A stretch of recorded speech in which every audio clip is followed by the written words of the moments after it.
Hi friends, my name is Akash Srivastava. यार ये video है एमबीए से रिलेटेड, तो ऑब्वियसली हम एमबीए के बारे में बात करेंगे। यार मैं यहाँ पे कोई आप लोगों को एज अ मेंटर या टीचर या एज अ मोटिवेशनल स्पीकर चिल्ला चिल्ला के ये बताने नहीं आया हूँ कि यार एमबीए करो, नहीं करोगे तो लाइफ बर्बाद हो जाएगी, ऐसा कुछ भी नहीं है। बट ऑब्वियसली अगर हम बात कर रहे हैं एमबीए के बारे में तो उसके प्रॉस एंड कॉन्स मैं आपको एज अ फ्रेंड बताऊंगा, क्योंकि मैंने खुद ने एमबीए किया है 10 साल पहले। उसके बाद फिर मैंने मास्टर्स की डिग्री भी ली है इकोनॉमिक्स में। So I tell you about the MBA. यार एमबीए तो पहली बात आप लोगों को पता है पोस्ट ग्रेजुएशन कोर्स है, और एमबीए आप अपने ग्रेजुएशन की बात करते हो। एमबीए किसी भी स्ट्रीम में कर सकते हो यार आप, मतलब काफ़ी सारे स्ट्रीम्स होते हैं, जैसे एचआर हो गया, मार्केटिंग हो गया, ऑपरेशंस हो गया, आईटी हो गया, यू नो। अब तो काफ़ी सारे और भी चीज़ें आ गई हैं, जैसे एमबीए इन डिजिटल मार्केटिंग और डेटा साइंस। इन चीज़ों में भी अब आप एमबीए कर सकते हैं। कई बार लोगों का कन्फ्यूज़न ये होता है कि सर एमबीए तो कर रहे हैं, बट किस फील्ड से करें या करें कि नहीं करें। तो सबसे पहले तो नहीं कर रहे हैं तो बात ही खत्म हो जाती है। बट अगर आप कर रहे हो एमबीए या एमबीए का प्लान कर रहे हो, तो आप ये देखो कि आपने ग्रेजुएशन में क्या किया हुआ है।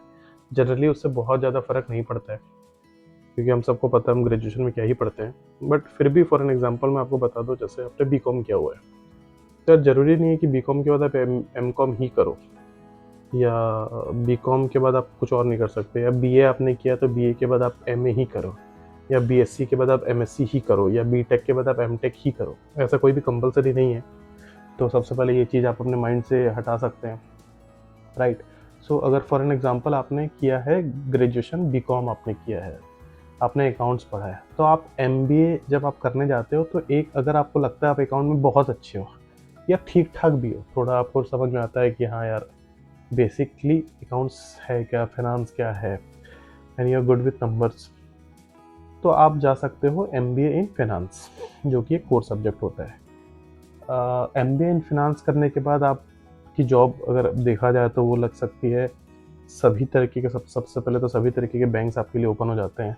बैंक्स का मतलब डायरेक्ट बैंक्स भी एंड एनबीएफसी भी। एनबीएफसी मतलब होता है जैसे जो नॉन बैंकिंग सिस्टम्स हैं इंडिया में। For an example Bajaj Finserv. Bajaj Finserv एक बैंक नहीं है, बट वो एक फाइनेंशियल ऑर्गेनाइजेशन है, राइट। तो इस तरीके की जगह पे आपकी जॉब लग जाएगी। इसके अलावा लोगों को लगता है कि यार तो बैंक में जॉब नहीं करनी है, तो मैं फाइनेंस क्यों करूँ। यार दुनिया की ऐसी कोई कंपनी नहीं है, चाहे वो आईटी की कंपनी हो, एचआर की कंपनी हो, या ये दवाई की कंपनी हो, जो बिना फाइनेंस के चलती होगी। फाइनेंस मतलब क्या है? पैसा। बिना पैसे की कौन सी कंपनी चलती है, राइट। सो आप किसी भी फील्ड से हो, आप फाइनेंस में एमबीए कर सकते हो। Same goes with HR, same goes with operation, same goes with IT. के लिए मैं ज़्यादा लोगों को सजेस्ट नहीं करूँगा किसी भी फील्ड के चले जाओ, क्योंकि आईटी थोड़ा सा अगर आपका बैकग्राउंड है तो ज़्यादा बेटर रहता है। स्टिल आप डिजिटल मार्केटिंग सीख सकते हो और ये सारी चीज़ें सीख के आप घुस सकते हो।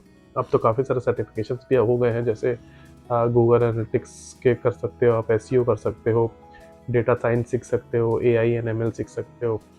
बहुत ज़्यादा इंटरेस्ट अगर आईटी में तो एक किसी भी तरह का कोई प्रोग्रामिंग लैंग्वेज आप सीख सकते हो, राइट। तो again come to the point, MBA आप किसी भी स्ट्रीम से कर सकते हो। कुछ भी फ़र्क नहीं पड़ता कि आपने ग्रेजुएशन में बीए पढ़ा है, बीकॉम पढ़ा है, बीएससी पढ़ा है, या आपने बीटेक किया है। आप एचआर से भी कर सकते हो, ऑपरेशन से भी कर सकते हो, फाइनेंस से भी कर सकते हो, मार्केटिंग से भी कर सकते हो, किसी भी फील्ड से आप कर सकते हो। सबसे ज़्यादा स्कोप किस में है? स्कोप सबसे ज़्यादा मेरा पर्सनल ऐसा मानना है, क्योंकि 10 साल हो गए हैं मेरे को किए हुए, तो इतने लोगों से मैं मिला हूँ अपनी लाइफ में। सबसे ज़्यादा स्कोप मुझे लगता है मार्केटिंग में, सेकंड मेरे को लगता है फाइनेंस में, थर्ड मेरे को लगता है ऑपरेशंस में, फोर आईटी में, एंड फिफ्थ मेरे को लगता है एचआर में। एचआर में सबसे कम इसलिए लगता है क्योंकि एक कंपनी के अंदर अगर फॉर एन एग्जांपल 5,000 एम्प्लॉई हैं, तो वहाँ पे अगर पूरे कंपनी में पता करेंगे कि एचआर के लोग कितने हैं, तो एचआर के लोग होंगे वहाँ पे हार्डली 15-20। लेकिन उन 5,000 लोगों में से 3,000 लोग मैं श्योर और गारंटी के साथ बता सकता हूँ वो मार्केटिंग से होंगे। मार्केटिंग के अंदर सब ब्रांचेस होते हैं, जैसे मार्केटिंग के अंदर सेल्स आ गया, मार्केटिंग के अंदर आपका डिजिटल मार्केटिंग का एक सेक्शन आ गया, मार्केटिंग के अंदर लीड जनरेशन हो गई, मार्केटिंग के अंदर बिजनेस डेवलपमेंट हो गया, क्योंकि ऑब्वियसली मार्केटिंग का पार्ट रहता है ये सारी चीज़ें। तो मार्केटिंग में हमेशा अपॉर्चुनिटी रहती है। आप आज जॉब छोड़ेंगे, कल आपके हाथ में एक जॉब होगा। फाइनेंस में भी सेम है, आईटी में भी है, एचआर में थोड़ा सा मेरे को कम लगता है, ऑपरेशन में भी मेरे को थोड़ा कम लगता है। सो किस तरीके के कॉलेजेस से करें वो तो यार डिपेंड करता है कि आप अ, कैसे हैं पढ़ाई में। फॉर एन एग्जांपल आप बहुत ज़्यादा ही नॉर्मल से हैं, बिल्कुल नॉर्मल से भी नीचे टाइप के हैं, तो फिर तो आप कहीं से भी करो कुछ फ़र्क नहीं पड़ता, क्योंकि अच्छे कॉलेज तो आपको मिलेंगे नहीं। अगर फिर भी अच्छे कॉलेज चाहिए तो थोड़ा सा मैं फिर सजेस्ट करूँगा आपकी, आप थोड़ा सा ड्रॉप ले लो, या ऑलरेडी अगर आप सेकंड ईयर या फाइनल ईयर में हैं अपने ग्रेजुएशन के, तो आप कैट और मैट की पढ़ाई बहुत सीरियसली चालू कर दें। हालांकि एकेडमिक्स का बहुत ज़्यादा हाथ होता है इसमें, बट फिर भी आप स्टार्ट कर सकते हैं कैट मैट की पढ़ाई। कैट मैट में बहुत अच्छे स्कोर लाके आप एम कर सकते हैं कि हाँ यार मैं कैट मैट के through I get a good college. अगर अच्छे स्टूडेंट्स हैं तो उनको ऑलरेडी पता होगा एमबीए के कॉलेजेस के बारे में, जैसे एफएमएस दिल्ली है, वो आईएम्स के भी ऊपर आता है। फैकल्टी ऑफ मैनेजमेंट स्टडीज़ की बात कर रहा हूँ मैं। एवरेज फीस है उसकी शायद 20,000 रुपये, और एवरेज प्लेसमेंट लगता है उसका इंडिया में 20 से 30 लाख रुपए। And then all the IIMs, IIM Ahmedabad, IIM Bangalore, IIM Raipur, so all this IIMs we have. उसके बाद फिर नीचे नीचे लेवल्स, उसके अकॉर्डिंग आपको कॉलेजेस की लिस्ट आपको पता चल जाती है। जैसे एक्सेल राई कॉलेज है, ऐसे काफ़ी सारे कॉलेजेस हैं उन बच्चों के लिए जिनके परसेंटेज बहुत एवरेज होते हैं या बिलो एवरेज होते हैं, या कैट और मैट में भी जिन्होंने 50, 55, 60 के आसपास जिन्होंने अचीव किया, उनको भी बी प्लस के कॉलेजेस मिल जाते हैं। अगर आप लोग को कॉलेज पूछना होगा किसी को तो प्लीज़ कमेंट में अपने बताइएगा आपके कितने आपके परसेंटाइल है, accordingly I try to help you कि किस तरीके के कॉलेजेस आपको मिल सकते हैं। फीस की अगर बात करें एमबीए के कॉलेजेस की, तो कम्प्लीटली डिपेंड, जो भी आपको मैंने एग्जांपल दिया, 20,000 रुपये से लेके 20 लाख, 30 लाख, 40 लाख रुपए तक के कॉलेजेस हैं। Completely depends on your finance, completely depends on your score also. आज मेरे पास फॉर एन एग्जांपल 25 लाख रुपए है, मैं फिर भी आईआईएम में पढ़ने नहीं जा सकता। क्यों नहीं जा सकता? क्योंकि 25 लाख रुपए तो है आपके पास, you can pay the fees, but 99.9 percentile नहीं है मेरे पास। तो though you have money, you still can not aim for those colleges just because you have money.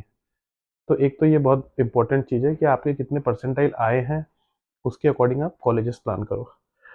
दूसरा होता है कि अगर मेरे को नॉर्मल कॉलेजेस मिल रहे हैं तो मैं किस बजट में जाऊँ। वहाँ पे भी लोग बहुत कंफ्यूज हो जाते हैं कि सर कॉलेज तो बहुत नॉर्मल है but fees is 12 lakh rupees. So वहाँ पे ये समझना बहुत ज़रूरी है कि उस कॉलेज का ऑन एन एवरेज प्लेसमेंट कितने का है। क्योंकि जाहिर सी बात, आप एक एवरेज बच्चे हो सकता है वहाँ जाके आप बहुत एक्स्ट्रा ऑर्डिनरी कुछ कर लो, अच्छी बात है, बट हम ऐसा एक लेके चल रहे हैं वर्स्ट केस सिनेरियो, यहाँ पे अगर आप एवरेज है तो वहाँ पे भी हो सकता है आप एवरेज हो, ऐसा हम मान के चल रहे हैं। तो अगर एवरेज प्लेसमेंट किसी कॉलेज का है 5 लाख रुपए, आपने फीस भरा है 12 लाख रुपए, प्लस और भी बहुत सारे मिसलेनियस एक्सपेंसेस होते हैं, वो सारे पे करके ऑन एन एवरेज 2 साल में आपने स्पेंड किया समवेयर अराउंड 13, 14, 15 लाख रुपए, including hostel and everything. 15 lakh रुपए की फीस आपने पे की है, 5 लाख रुपए का आपका जॉब लग रहा है, तो आपकी फीस को ही रिकवर करने में आपको 3 से 4 साल लग जाएंगे, अगर 5 लाख का पैकेज लग रहा है तो, या बीच में आपने ब्रेक नहीं लिया तो ये बहुत एक सेंसिबल चीज़ होती है कि यार एवरेज कॉलेज में आने के लिए मैं कितना फीस पे करूँ। तो दैट कम्प्लीटली डिपेंड्स, जो मैंने आपको बताया, आप देखिए उस कॉलेज का एवरेज प्लेसमेंट कैसा है, किस तरीके की कंपनी आती है, उससे भी बहुत ज़्यादा इंपॉर्टेंट है कि जॉब किस तरीके की लगती है। एमबीए करने के बाद अगर डोर टू डोर मार्केटिंग करना पड़ रहा है तो फिर वो तो 10th के बाद भी कर सकते थे, देन वाई एमबीए। तो ये सारी चीज़ें हैं। और अभी बेसिकली मेरे को आपको एमबीए के बारे में एक ब्रीफ देना था कि सभी फील्ड के लोग एमबीए कर सकते हैं। Fees completely depends from 20,000 to 30, 40 lakh rupees. CAT और मैट के स्कोर बहुत इंपॉर्टेंट होते हैं एमबीए के लिए, अगर आप थोड़ा सा अच्छा कॉलेज एम कर रहे हैं। तीसरा, किस तरीके की प्रोफाइल आपको मिलती है जिस कॉलेज में आपका प्लेसमेंट हो रहा है। तो आई होप ये वीडियो थोड़ा एटलीस्ट आप लोगों को हेल्प किया होगा इस वीडियो ने। और अगर आपको लगता है कि आपकी कुछ परसेंटाइल कम है या ज़्यादा है, आपको लगता है कि कुछ ऐसे कॉलेजेस हैं हमारे पास, जैसे कि सर हमारे पास 4 कॉलेज हमने शॉर्टलिस्ट किए हैं या 5 कॉलेज शॉर्टलिस्ट किए, तो आप उनके नाम मेरे को बता सकते हो। मैं एटलीस्ट अपने सर्कल में पता करके ये पता कर सकता हूँ कि उस कॉलेज का एवरेज प्लेसमेंट कैसा है। और बहुत इंपॉर्टेंट चीज़ मैं बताना भूल गया आप लोगों को कि उस कॉलेज की फैकल्टी कैसी है। क्योंकि किसी कॉलेज की अगर फैकल्टी बहुत अच्छी है, ये बात कंपनीज़ को पता होता है और जनरली कंपनीज़ उन कॉलेजेस में विज़िट ज़्यादा करती है, उन बच्चों का प्लेसमेंट बहुत ज़्यादा होता है। सो यार ख़त्म करते हैं इस वीडियो को।